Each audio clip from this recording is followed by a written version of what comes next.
lifereflectionsforeveryday.com is where you can get your copy of this book. And something else you can get a copy of from us is this brochure, which right now we are in the process of updating, revising, and reissuing for the current election season. It is called Voting with a Clear Conscience. And this is something that I'm going to go through the 10 points in this book with you very briefly. You can find this and commentary on it at prolifevote.com. That's our main election page.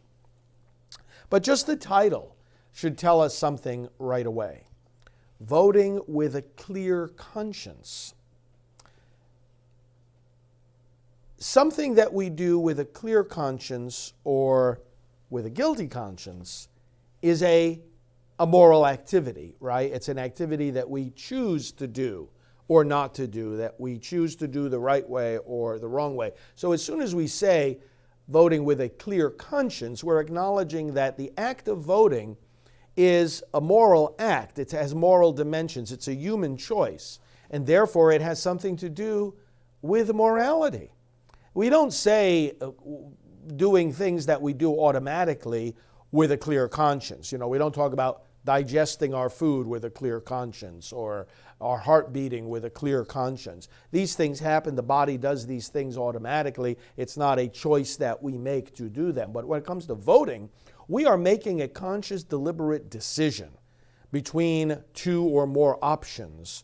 And therefore, it has a moral component, and therefore, it's a matter of either virtue or sin, and therefore, it's a matter of either coming closer to God or going farther away from Him. And because it has to do with human choice, it has to do with morality, and therefore, we, priests who are supposed to be teachers of morality, have something to say about it. And that's part of the answer to the question that some people ask, oh, why should priests be talking about voting, elections, and politics? Well, because of what we just said. It has a moral component. It carries a moral dimension. It's a matter of moral activity and choices, and therefore we have something to say about it, and the church has something to say about it, and religion has something to say about it. It is a fallacy, it is a mistake to say that religion and politics don't mix. They do.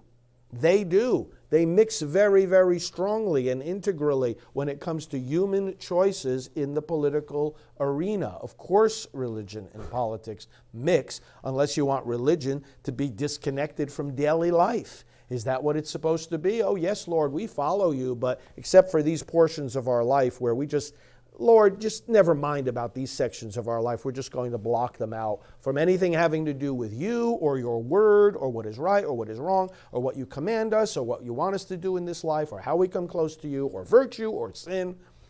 Is there any aspect of our life, any set of our human choices that are disconnected from the kingship of Almighty God?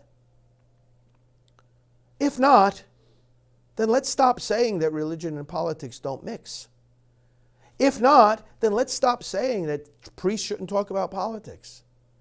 Either certain dimensions of life are completely disconnected from the lordship of Jesus Christ, or we have something to say about all kinds of human choices. So that's, first of all, where the title of this comes from.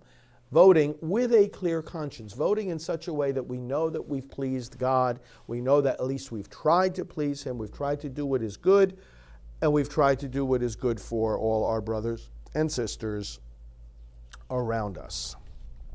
10 points in this brochure. Point number one word piece of advice: vote. Exercise the duty and privilege to vote. People have fought and died for that freedom. The Catechism of the Church in paragraph 2240 says submission to authority and co-responsibility for the common good make it morally obligatory to exercise the right to vote. In other words, you don't sit out the election. You don't say it doesn't matter. You don't say, oh, they're all crooked anyway, or oh, it's no use. You don't say that. You go and you exercise your responsibility to vote. As the bishops have written in Living the Gospel of Life, every voice matters in the public forum, every vote counts. And therefore, we start with making sure that we are registered to vote, and the vote not only in the general election, but in the primaries. Use the different methods of making sure your vote gets cast. If you can't be at the polling place on election day, there is early voting in many states, and there are absentee ballots. So use all these different mechanisms, and you can get information on all of this at prolifevote.com. And of course, pray for wisdom for yourself and for others as you make your voting decisions. Electionprayer.com. You'll find a beautiful prayer there. Interdenominational, nonpartisan prayer in English and in Spanish. There is lots of wisdom there to seek from the Lord as we make these choices. That's point number one, vote. Point number two, know the candidates. Your vote is not supposed to be a shot in the dark or some kind of, just throwing an arrow and find out where it lands. In the voting booth, it's a terrible feeling to have, like, oh, these are complete strangers, these candidates, I've never heard their names. Find out first, it's public information, who are these candidates, where do they stand on the various issues. Look up their websites, look at their statements on the different issues, look at their voting record, find out where these candidates stand. And again, we have a special website devoted to this called votinginfo.org. Votinginfo.org gives you guidelines on how to find out where the candidates stand.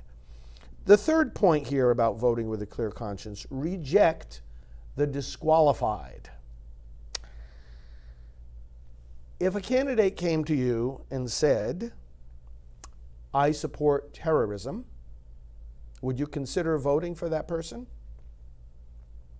Would you say, oh, well, sir, I disagree with you on terrorism, but what's your health care plan? I don't think you would say that. I don't think any voter would say that.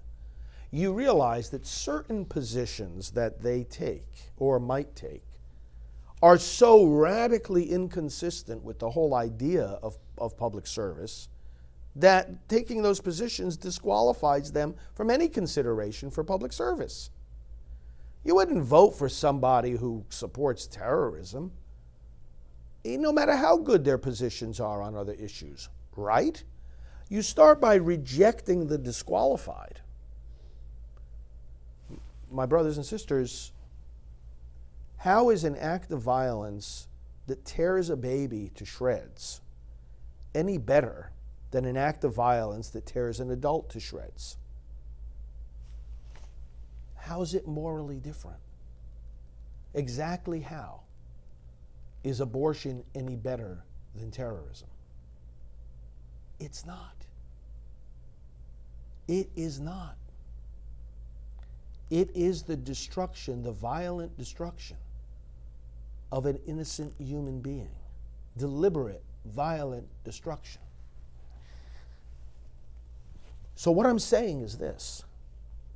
A candidate who comes along and declares that he or she is in support of legal abortion is disqualified from public office. You don't have to look any further at any of their other positions. They're out of consideration.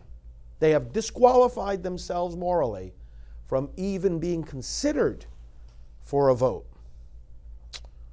John Paul II wrote this, above all, the common outcry which is justly made on behalf of human rights, for example, the right to health, to home, to work, to family, to culture, is false and illusory. If the right to life, the most basic and fundamental right, and the condition for all other personal rights, is not defended with maximum determination. That was in a document called Christi Fidelis Laici in 1988. You see what he says? He's saying the same thing. You disqualify yourself. You don't defend the basic fundamental right to life, and your claims to stand for other rights, your policies on all these other issues are an illusion, he says. It's false. Those claims are false. You have rendered them false. by taking a stand against the most fundamental right, the right to life. Okay, so that's point number 3. Reject the disqualified. And by the way, who the disqualified are is up to them, not up to us. Some people accuse me of being partisan. And did I decide what the positions of the Democrat and Republican parties would be on abortion? I had absolutely nothing to do with that decision. Do I decide where a candidate stands on abortion and who supports abortion all throughout pregnancy? Did I decide that? Whether what I say is going to seem to favor or to discredit a particular candidate or party is their choice, not mine. They're not coming to me saying, oh, what position should I take on abortion? I'm not telling them what their position is going to be on abortion. They're deciding it, they're saying it, they're publicizing it, they're taking the stand, and therefore they have to take the responsibility. My message is always going to be the same. You don't kill babies. My message is always the same. You don't elect people who believe in killing babies. My message is always the same. Candidate A is going to take a pro-life position. Candidate B is going to take a pro-abortion position. Party A is going to support the unborn. Party B is going to reject the unborn. Did I make those decisions? Or did they? And so if my message helps them or hurts them or appears to be partisan, is that my choice? Or is it their choice? Point number 4, distinguish policy from principle. There are many different policies on which good people can disagree. What's the best way to reduce crime in your neighborhood? Let's just start with that. I don't know what the best way is to reduce crime in your neighborhood. I'm not sure the dimensions of the problem in your neighborhood. I'm not sure how big your neighborhood is. I'm not sure what the condition of the police force might be, what laws there might be in place already. Well, let's examine those things. And candidates running for public office in your neighborhood need to examine all those different circumstances. And people can come to different conclusions about what the best next steps would be to reduce crime in their neighborhood, right? So, differences in policy are matters of debate, matters of trial and error. But the principle is the same. When it comes to fighting crime, different candidates who are going to have different opinions and different policies for fighting crime are all going to agree, are they not, that crime should in fact be reduced and eliminated. The dispute, the disagreement is not over the principle that people should be protected from crime, but over the policy of how to do that the best way. You don't see a candidate coming along campaigning for the right to crime. Right? They're not campaigning. The dispute is not should we increase crime or should we decrease crime. Do people have a right to commit crime in our neighborhoods, or do they not have a right to do so at all? That's not the dispute. The dispute is not over principle, it's over the policies that try to implement the principle. But when it comes to abortion, the question of whether it should be allowed to kill a baby, the policy is the principle. Think about this for a moment. Matters of crime and matters of, a lot of things, economy, even immigration and all, the policy, there's many different policies that try to implement the principle. But when it comes to abortion, they merge into one because there's a principle, a moral principle that says you can never kill a baby. And the policy is very simple. Either you can or you can't. There's no in between. So the principle is the policy when it comes to the right to life. Distinguish policy from principle, brothers and sisters. And when it comes to matters of principle, you cannot vote to violate it. If you were to vote for someone who supports abortion, it's like voting for someone, again, who supports the right to crime or the right to terrorism. Number 5, Weigh other issues properly. Some people come along these days and they try to say that the biggest issue we're facing is climate change, or the biggest moral problem in our country is immigration.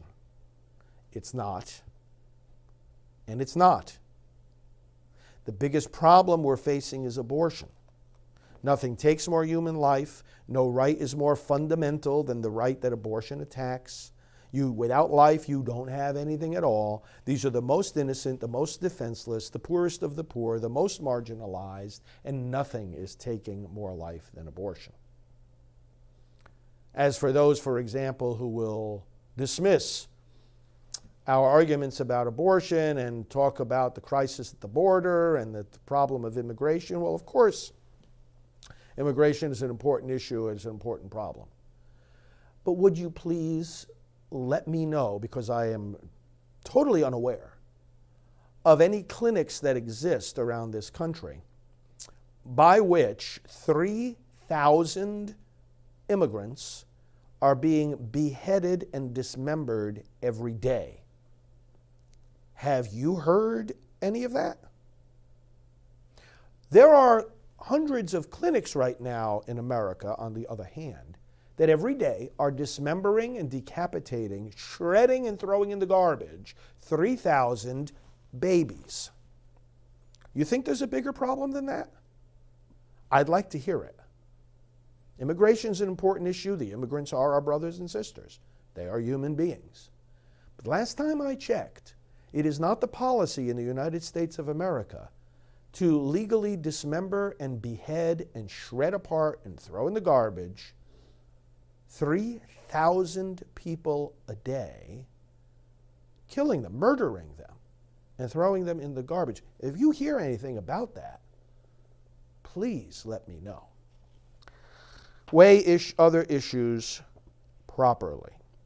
Number 6, keep your loyalty focused on Jesus. You know, some people belong to unions that tell them which way to vote. Some people say, oh, it's been a family tradition all these years to vote Democrat. Oh, this is how we do it here. This is how we do it there. Listen, there's nothing wrong with belonging to an organization or a union. There's nothing wrong with, respecting traditions in your family.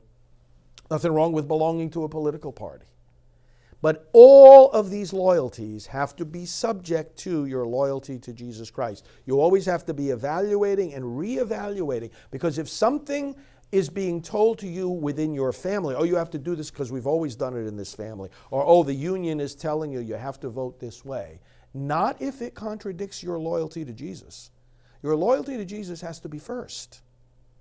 And brothers and sisters, that applies to the voting decisions that you make as well. Never let them force you or push you or pressure you or even suggest to you that you should vote against the fundamental principle that you don't kill babies. Now, number 7 is very important. Remember, the party matters. What I mean by this is, a lot of times when making a voting decision, people are only thinking about the candidates. You can't just think about the candidates. Oh, this candidate is better than that one. Yeah, you have to think about that. But your thinking doesn't stop there. Because when you put a candidate into office, you're also putting a party into office. You're putting a party into power. These candidates belong to political parties. The more Democrats you elect, the more power the party has. In the midterm elections, they took over the House of Representatives, so they control the committees. They decide what legislation gets a vote and what doesn't. They have a whole worldview. They move all together in a certain direction. Same thing with the Republicans. They control the Senate. You move in a certain direction according to the platform of the party. Parties have platform. Candidates have their positions, and they outline them usually on their campaign websites. Here's where John Smith stands on all these issues, 1, 2, 3, 4. Well, the parties have a similar list of issues and where they stand. It's the document called the platform. The party platform represents a whole set of policy positions based on an entire worldview, and you have to take consideration of that Because even if a particular candidate might look very good, if the party that that candidate belongs to is not looking very good, and you put that candidate into office, you've brought the party with them. All the people that they're going to appoint, the people are going to work with them and for them, the party that they are voting in lockstep with much of the time. You look at the way the votes are cast in Congress, and you see that the positions that the individual members take are, by and large, the positions that the parties took. So morally, if casting a vote requires considering what the outcome and consequences of that vote are going to be, well, then it necessitates looking at what the party stands for. The party matters. It matters a lot. So votinginfo.net is a website at which we show you the differences between the parties, the different positions of the party platforms. Votinginfo.net, we have a handout that we created in English and Spanish showing you the positions. Be sure to study that. Be sure to understand the party that the candidate belongs to. Now, point number 8, distinguish choosing evil from limiting evil. So listen, Jesus is not on the ballot this year, and neither is the Blessed Virgin Mary. None of the saints are. Every single person on every single ballot is a sinner. Every single person on every single ballot has a past. You can say something bad about every single person on every single ballot in every single election. Do we agree? This is not a quest for a saint. Not only that, but the policies that people have, the policies that they embrace, you can always find something wrong with some kind of policy or position. So if you're looking for the candidate with whom you agree on everything, you will not find him or her. My goodness, we don't even always agree with ourselves. How are you going to find a candidate you always agree with? It's the wrong question. And so, some people say, well, it's a choice between the choice between the lesser of two evils. And then people respond to that, oh, but I can never choose evil. And so therefore they come to the conclusion that, well, I'll sit this election out, and guess what? That's choosing evil. Because you're failing in your responsibility to vote. So are we really in a predicament where we have to choose evil? And the answer is no, you never have to choose evil. What you must choose is to limit evil. And that's very different from choosing evil. To choose to limit evil is a good. So when you have two candidates and you say, well, this one is pretty bad, but you know what? This one is worse. Well, then you choose the one that's pretty bad. Because you're not choosing the bad things in that person. What you're doing is limiting the evil that would result, from as far as you can tell, from putting them into office. Choosing to limit an evil is a good. So distinguish between choosing evil and choosing to limit evil. Then, number 9, support the candidate with more than your vote. My friends, when you cast your vote, your work is not finished. Help to elect that candidate in other ways.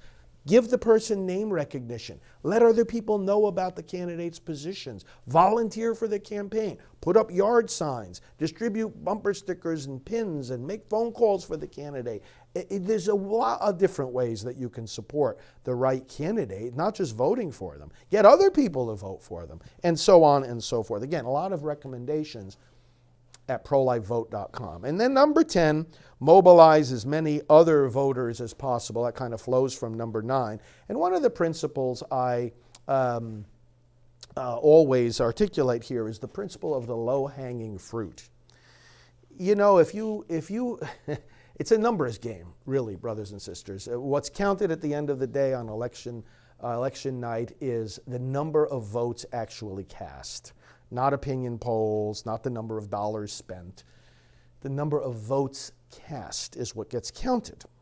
So let's analogous to an election, let's say that you're in an orange grove and you have to, in an hour, collect as many oranges as you can. You're competing with the other team to collect those oranges.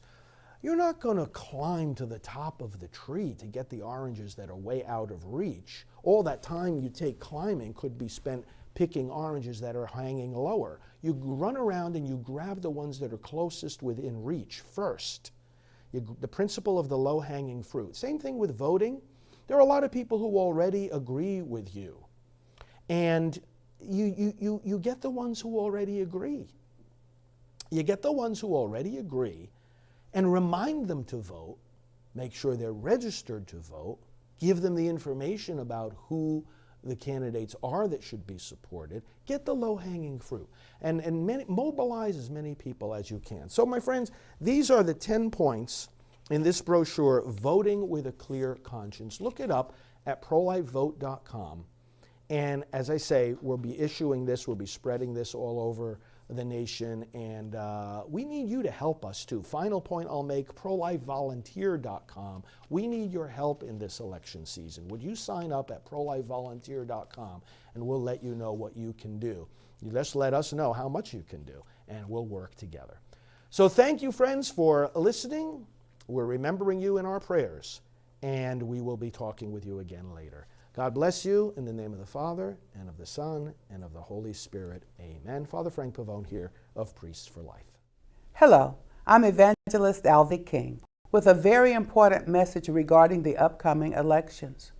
In the civil rights movement of the 20th century, one of the crucial battles involved securing the right to vote. Because we are grateful to have that right to vote right now in the 21st century, we now have to exercise that right. Too many people are not registered to vote. We at Priests for Life are trying to change that. Go to prolifevote.com to find out how you can register to vote and can help others to register to vote as well. Let's use the rights we have, and let's advance the kingdom of God in the voting booth. God bless you.